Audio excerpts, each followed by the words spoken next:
Hi students, I'm Prakash, Academic Advisor, Masterminds. Today, I would like to share my views on the way we treat business and businessmen in our country. In our country, we always underestimate the importance of business and businessmen. We always look them in a very negative shade. In our country, we give utmost importance to cinema actors and sportsmen like cricketers, even though their contribution to the nation is less when compared to the contribution of businessmen to our country. But look at the way businessmen are treated in developed countries like USA. They're giving red carpet to the businessmen. Here is one news that made me to rethink the way we look at business and businessmen in our country. Joe Biden, newly elected president of USA, has invited several leading businessmen of USA to his oath ceremony. I still remember when Donald Trump became the president of India, he conducted his first meeting with the leading businessmen of USA and tried to address their concerns. Are we ready to accept if similar thing happens in our country? Are we ready to accept if our Prime Minister conducts a meeting with all the leading entrepreneurs of this nation and tries to address the issues being faced by this country? Are we ready to accept? I don't think so. So we always treat that businessmen are like untouchables. What is the contribution of businessman in any country? Let us see. I'm not confining to India alone. In any country, in what way businessmen contribute to the development of the country? Let us look at that. First one, they are the backbone of any economy. So businessmen are the backbone of the economy. They build the economy. They build the nation. They are wealth creators. Every businessman is a wealth creator. He need not be an Ambani. Even a smallest businessman, a small kirana store, is also a businessman. He is also a wealth creator. Every small or big businessman is a wealth creator. Today, government cannot do everything. Those days are gone. But businessmen are playing a very important role and doing various works which even government is unable to do. For example, in USA, there are organizations like SpaceX, Blue Origin, which are into space research and working in lines of NASA.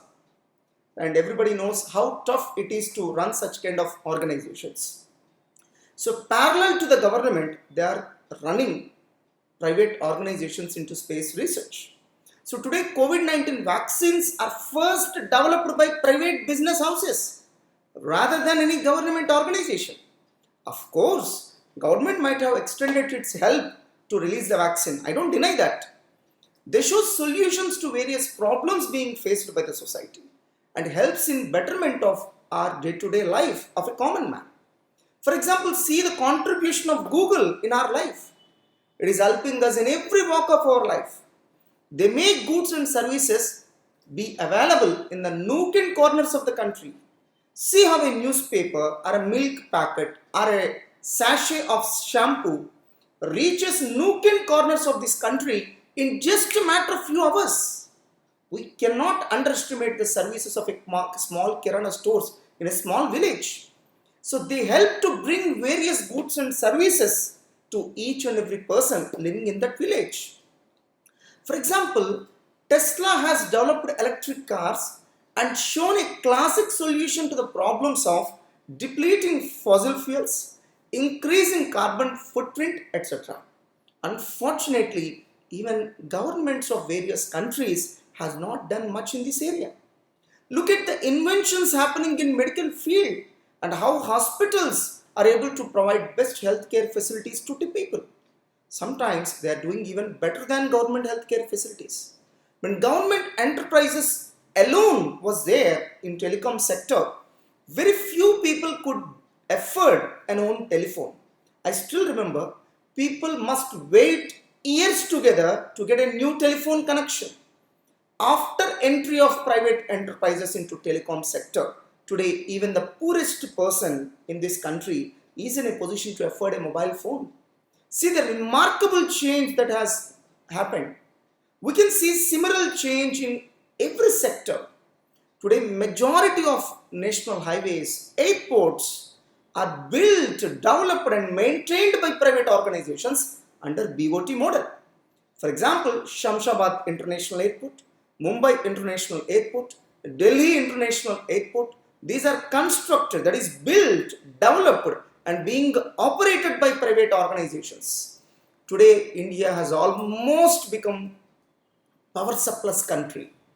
This has become possible after investing lakhs of crores on solar energy and wind energy. When it comes to solar and wind energy, I can confidently say that major investments are made by private companies rather than government organizations. So businessmen solve unemployment problem. Today, several private organizations are paying better salaries and better working environment to their employees, even better than government. For example, see how good salaries are being paid by Microsoft, Google, Apple. So today, some leading companies in our country like Tata Group, Reliance, Adani, Infosys, TCS in our country are providing better employment opportunities to lakhs of people, either directly or indirectly. So we might have experienced huge brain drain if these enterprises were not there in our country. Just imagine the situation of our country if there were no private jobs and all people were need to depend only on government jobs. Will government be able to provide employment opportunity to each and every person? So these business houses pay taxes and help governments to get revenue, which will again be utilized for public welfare. Remember, the major source of income for government is taxes, which are being paid by businessmen.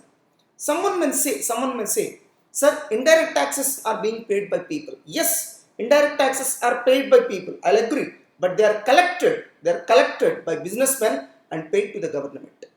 That means the presence and importance of businessmen cannot be underestimated, even in case of indirect taxes. They bring laurels to the nation. See how much pride Google, Tesla, Microsoft, Apple, Tata Group, Infosys, Reliance, all these companies, how much of pride they are bringing to their respective nation. They export their products and services and earn foreign currency to the nation, which is very important to import necessary items which are very important for the nation. They bring technological advancement in the society. Of course, a businessman can function well only under the leadership of good government. I'll agree with that. So through correct policies, governments can definitely accelerate the pace of development and help businessmen to grow faster. I'm not underestimating the importance of good government. My only concern is we should recognize and give enough importance to the services of businessmen too. In every walk of our life, we can see good and bad people. Similarly, there will be bad people among businessmen also. So why we are focusing on few such bad people? We can't generalize and treat all of them in the same manner. So time has come to recognize the contribution of businessmen in nation building. So almost all major business houses contribute a lot on CSR activities also, that is corporate social responsibility also. So in my opinion, development of any country requires combination of good businessmen and good leadership, that is good government. Hope after watching this video, you will change your perception on a business and businessman. Thank you.